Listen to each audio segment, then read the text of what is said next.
A nossa caminhada espiritual, ela sempre é deixada muito de lado, né? A gente cresce, a gente é batizado, cresce, uns crismam ou não, faz a primeira Eucaristia, vamos vivendo uma vida mais ou menos paralela, né? E a gente vai virando um cristão que eu chamo de cristão de domingo, né? A gente vem à missa porque é o que a igreja manda, filho, é a missa domingo, confessar uma vez por ano, fazer uma caridade na época do Natal, e a gente vai se acostumando, a gente vai levando a vida assim, mais ou menos, ler a palavra de Deus não tem tempo, não sobra tempo. Filó, você sabe que a gente corta de menino dentro de casa, para casa, né, muita coisa, não sobra. A gente não tem a preocupação de um investimento espiritual. Aí quando a gente assusta, a nossa vida virou um deserto, árido, completamente árido. Às vezes ainda acontecem situações como perdas, seja perdas financeiras, seja perda de alguém que eu amo, ou eu descubro que eu estou com uma doença grave, estou certo de que a morte chegou mais perto do que eu imaginava, achei que ela ia demorar um pouco mais, mas ela chega. Então são situações que balançam, mas a gente está fechado, árido. E é tão interessante, né, quando Isaías fala que o deserto, né, o deserto vai ser irrigado por uma água diferente. E aí a gente percebe que esse deserto, na verdade, é a nossa vida interior, é aquilo que a Bíblia sempre chama, aquilo que é o mais interior do ser humano, que é o nosso coração. E ele perdeu a capacidade de se comunicar com Deus, está tão duro, tão fechado, que eu não consigo de forma alguma me comunicar com Ele. Então eu passo a minha vida na relação da superfície. Eu vou à missa, e se alguém me perguntar assim, o que foi mesmo que o padre fala? O que tinha a leitura de domingo? O que tinha a primeira leitura, com a segunda leitura, com o evangelho e com o salmo? Sei não. Minha leitura era Isaías. Sei não, não entendi não. Não entendi o que é que ele estava falando.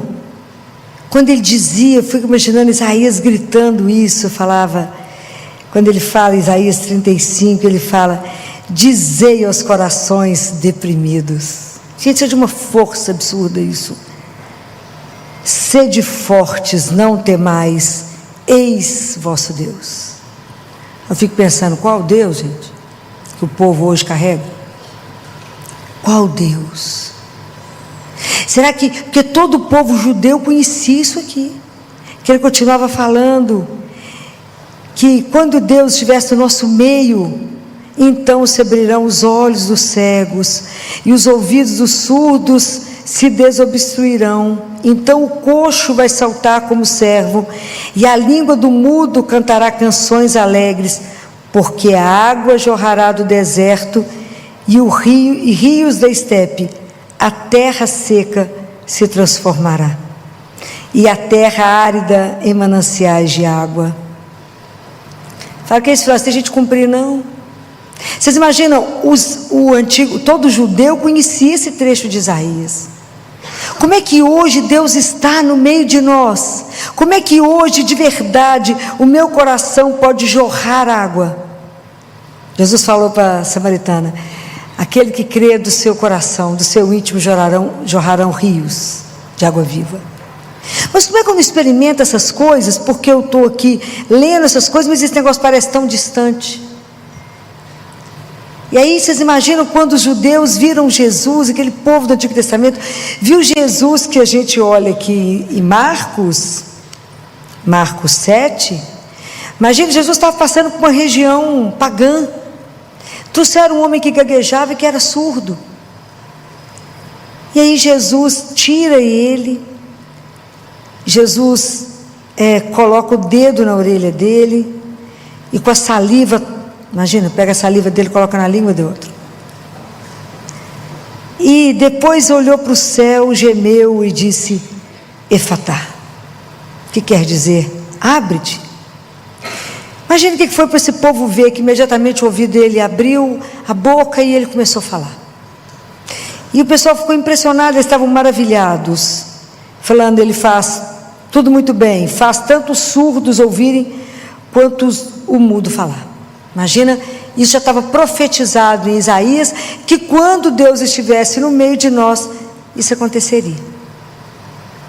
Então vocês imaginem, que hoje o nosso ouvido não consegue ouvir, porque nós estamos com tantas frequências diferentes nos chamando, que a gente não consegue mais discernir qual é a voz do pastor que me chama. Jesus fala: eu sou bom pastor e elas conhecem a minha voz. Não conhecemos mais. Nós temos que reconhecer que nós estamos também surdos e também mudos, porque não é uma surdez e o fato de estar mudo do ponto de vista físico, mas é porque o nosso coração, lá o mais profundo nosso, se fechou por causa do pecado. Ele se tornou surdo, mudo por causa do pecado. Então eu não escuto mais a Deus. Eu vivo, mas Deus vive lá e eu vivo aqui. Aliás, eu ouvi falar que Deus existe. Acredita, a gente porque não se incomoda. Já ouviram falar isso? Não, você reza, não, mas isso aqui quem decide sou eu, porque a gente não se incomoda. Não, mas eu sei que Deus existe. Essa indiferença, quando eu escuto isso, me dói mais do que se a pessoa falasse assim: eu não creio. Ele existe, mas a gente não se incomoda. Que dó. Então a gente fechou. Nós vivemos um mundo do pecado. Sabe o que me incomoda mais, que eu fico pensando? A gente não percebe. A gente não percebe que perdeu a alegria. A gente não percebe que perdeu a vivacidade de uma fé que me faz saltar, que me faz renovar a minha força, que me faz ter alegria de viver a cada dia. A gente vive aquela vida morna do cristão, que me incomoda profundamente. Vocês já me ouviram falar isso inúmeras vezes. Aquela vida morna: eu creio. Mas é morto, meu filho. Crê em quê? Que Deus é esse que você crê? Eu creio. Mas essa vida que não te modifica, esse acreditar que não te transforma. Já falei mais de uma vez, crer não é uma ideia ou um pensamento. Crer é uma atitude de vida, é postura de vida. Eu creio, por isso eu faço isso. Eu creio, por isso meu agir é assim. Eu creio, por isso eu tenho minha vida de oração. Eu creio, por isso eu preciso da Eucaristia. Porque quanto mais contato eu tiver com Ele, mais a minha vida, mais a minha terra seca vai jorrar água viva. Porque onde hoje eu vejo esse Deus, eis o vosso Deus, quando o padre eleva a hóstia consagrada e diz: eis o Cordeiro de Deus. Parece que o povo está morto dentro da igreja, não tem nenhuma alegria, eu não caio de joelho para saber que aquilo é o Cordeiro de Deus. É Jesus vivo na mão do sacerdote. Se vocês lerem a questão mística, vocês verão que os anjos seguram as mãos do sacerdote para que a Eucaristia não caia. Ele está segurando Deus vivo. É surreal. Mas a gente parece estar anestesiado. Então nós não carregamos a alegria de pertencer, a alegria de ter um coração que pode ser transformado. Então quando Jesus se faz homem, Ele se faz homem para que Ele possa, com essa palavra efatá, a gente pode resumir a missão de Jesus nessa palavra, que Ele vem até nós, para que a gente possa se abrir de novo a um Deus que é vivo, para permitir de novo uma comunicação com Deus, nosso Pai, e entendermos a linguagem do amor, que nós esquecemos ela. Nós esquecemos, a humanidade anda azeda, mal-humorada, irritada. Você olha para as pessoas e fala: estou olhando de quê? Fala que você é lindo, querido. Não pode olhar, né? Então nós perdemos a linguagem do amor. Então eu não consigo comunicar nem com Deus nem com o irmão. Isso é a grande missão. é abrir-nos não só para Deus, mas quando eu me encho desse amor de Deus, a linguagem que vai existir em mim é a linguagem do amor. E por isso a minha relação uns com os outros é do amor, porque nós só temos um Pai, e nós somos irmãos, gente. Como é que eu posso maltratar o meu irmão? Desfazer do irmão? O que você fizer ao menor, você faz a mim mesmo. A gente esquece os trechos da Bíblia, né? Porque não lê, não exercita. Não exercita, né? Não abre o ouvido para poder ouvir. Então isso é belíssimo. Quando Jesus vem nos devolver a capacidade, pegar o nosso coração tantas vezes sofrido, viver situações tão difíceis, aonde nós endurecemos tanto, aonde hoje eu não vou rezar porque eu estou cansado. Deus me entende, quem perdeu? Você perdeu. Deus não perdeu, você perdeu. Porque aí amanhã fica mais difícil para rezar. Então quando eu não exercitei a palavra, quando eu não me alimentei adequadamente da palavra, quando eu não abri o ouvido do meu coração, não silenciei, para que eu escutasse Deus falando, tu és meu filho amado. Quando eu pudesse pegar de novo Isaías e dizer, dizei ao povo que está desanimado, isso é belíssimo, né? Revigorai os joelhos cambaleantes, dizei que eles estão com o coração deprimido, conturbado, fortalece aqueles que têm as mãos abatidas, eis o vosso Deus. É Deus vivo no meio de nós. Por que nós estamos com medo? Por que a gente não sabe mais ver? Porque precisamos do colírio que é Jesus para nos fazer enxergar. Me faça ouvir a voz de Deus, Senhor. Não me deixe com esse coração fechado, duro, mas amoleça meu coração no seu amor, para que eu possa exercitar a lei de Deus, que é amar a Deus, amar o irmão. E aí eu vou entender o que Tiago falou, que a gente não exclui ninguém, porque Deus não exclui os filhos. Deus não pega e cuida do rico e fala com o pobre, assim que Tiago falou. Se chegar um rico aqui no meio de vocês, bem vestido, você levanta, arruma uma cadeira, manda alguém sair, põe ele sentado. Se chegar o pobre, você fala, que pode esperar em pé ali, fazendo favor? Ou então senta aqui no meu pé. Ele fala, não exclua. Mas quando é que eu vou não conseguir excluir?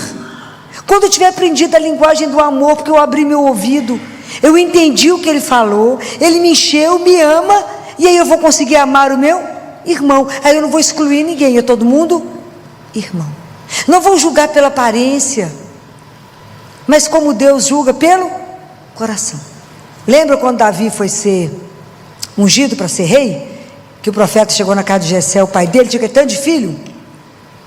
Quando o profeta viu um dos irmãos de Davi, um homem grande, bonito, forte, falou, esse é o rei. Deus falou, calma, nesse não. Só aparência, o coração dele não me pertence. O que me pertence é outro, era uma isca. Davi era pequenininho, mas o coração de Davi já pertencia a Deus.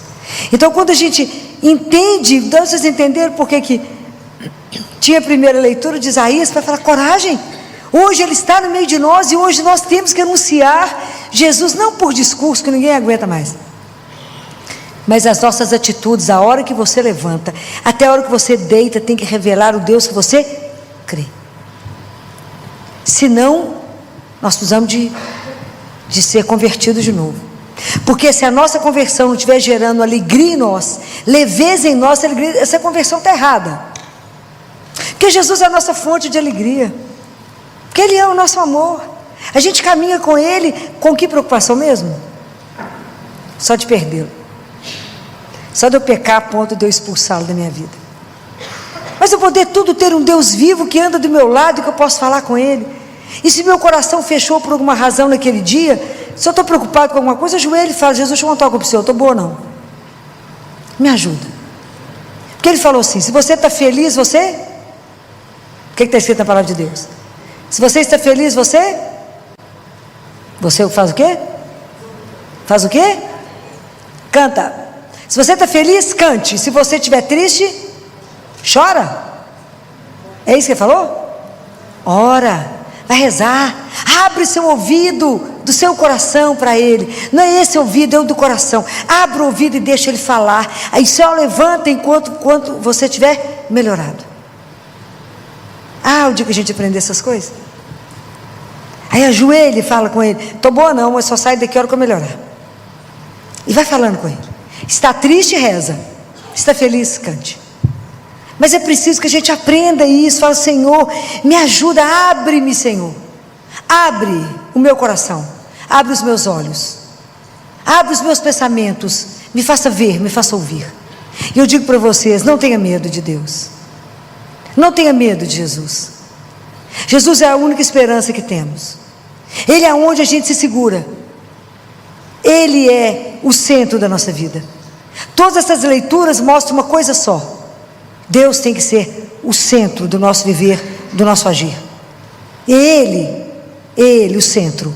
Todas as 3 leituras é uma base única. É Jesus o centro. É claro que a gente tem colocado outros centros, por isso a gente se perturba. Por isso perturbamos o nosso coração. O dia que entendemos que Ele é onde eu me sustento, é onde eu me seguro, Ele é a minha esperança. Ele deveria ser a nossa esperança. Ele é a razão da nossa vida. Ele é o nosso amor. Ele que transforma tudo. Ele que faz o deserto florir. Ele que seja as situações mais difíceis da nossa vida que a gente possa estar vivendo, faz Jesus no meu coração estar absolutamente fechado, duro. Esfarela Ele, esfarela, para que a água da sua palavra penetre. Que a sua graça possa gerar vida em mim. Que a sua palavra possa germinar e gerar vida. Me ajuda. Então não tenha medo de se entregar a Ele. Não tenha medo de abrir o seu coração a Jesus. Se entreguem a Ele. Se entregue a uma vida sem preço. Se entreguem a Ele. Aprenda a silenciar para ouvir. Aprenda a silenciar. Guardem a imagem que eu sempre falo com vocês. O coração, o caminhão vasculante que está vazio, ele faz muito barulho. O caminhão vasculante, quando ele está cheio, ele é silencioso. Nossa Senhora era silenciosa porque era cheia de Deus. Nós às vezes fazemos barulho demais porque estamos vazios.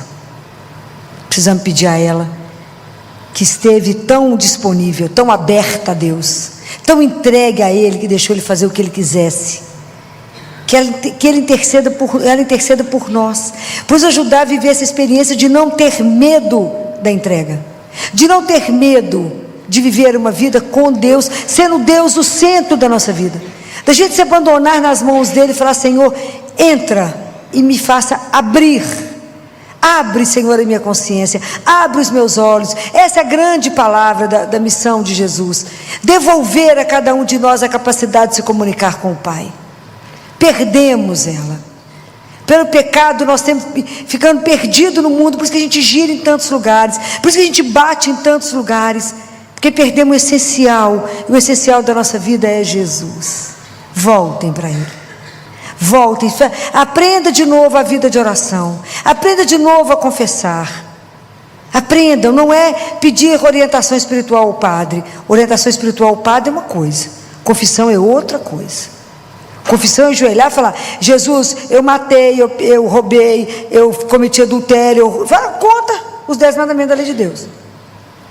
Pronto, acabou. É só isso. Não se justifique diante de Deus. Não fique falando: Senhor, sabe por que eu pequei? O Senhor viu, né? Mas aquela pessoa que fez eu pecar. Isso é confissão? Não, é tentar se enganar. Ok? Ajoelha e fala: sou miserável mesmo. Por que você pecou? Porque eu não presto. É assim mesmo. Não se justifique diante de Deus. Ele já conhece os nossos pecados. Aprenda. E facilita a vida do padre. Seja objetivo. Vocês lembram do Padre Dalmo? Lembram dele aqui? Saudoso Padre Dalmo, né? Grande amigo. E falava comigo assim: Filó, quando eu vejo uma fila imensa de confissão, quando eu vejo que só tem mulher, eu falo: estou morto hoje. Estou morto porque elas vão confessar o pecado da sogra, do marido, das vizinhas, mas o delas não chega. Agora, quando é homem, é impressionante, Filó, porque eles falam: fiz isso, isso e isso, acabou. Absolutamente objetivo os homens. As mulheres vão enrolando e não chega. Então prestem atenção. Hoje eu posso falar que já morreu, não tem problema. Então, né? Ele falava isso, falou que era, não dou conta. Eu falo, não, tem mulher demais, hoje não vai sair nada. Ele fala, eu vou escutando, as pessoas falam, bem, agora vou chegar no seu pecado, né? Vamos pedir a Jesus a graça.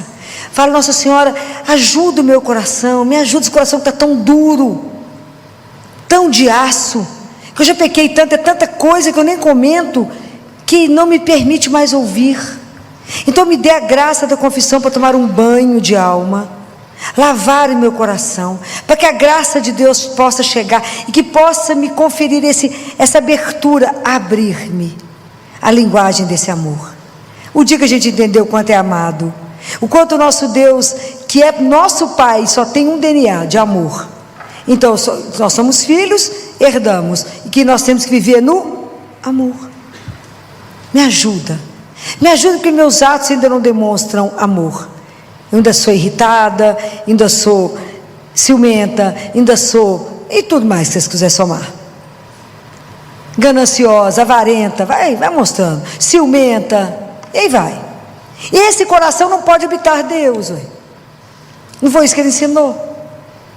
Mas é preciso ouvir isso. Vamos pedir a ela, interceda por mim, Mãe Santíssima, interceda por nós. Senhora, que é a nossa mãe, que quer nos ajudar a caminhar. Nós queremos retomar a linguagem do nosso coração, a linguagem do amor, falar com o nosso Pai, para poder viver com o nosso irmão. Não excluir ninguém, mas ter força e coragem, né? Fortalecer os nossos joelhos, acalmar a nossa alma, fortalecer as nossas mãos e dizer, nós temos um Deus que não nos desampara, que caminha conosco, que está junto de nós todos os dias, que ainda nos alimenta, nos sustenta pela palavra e pela Eucaristia.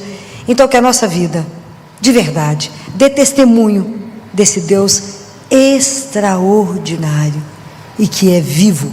Então que quando vocês virem o Cordeiro de Deus, lembrem dessa palavra de Isaías e fala, eis o nosso Deus, eis aquele que fortalece, que revigora o meu joelho e que transforma o meu coração.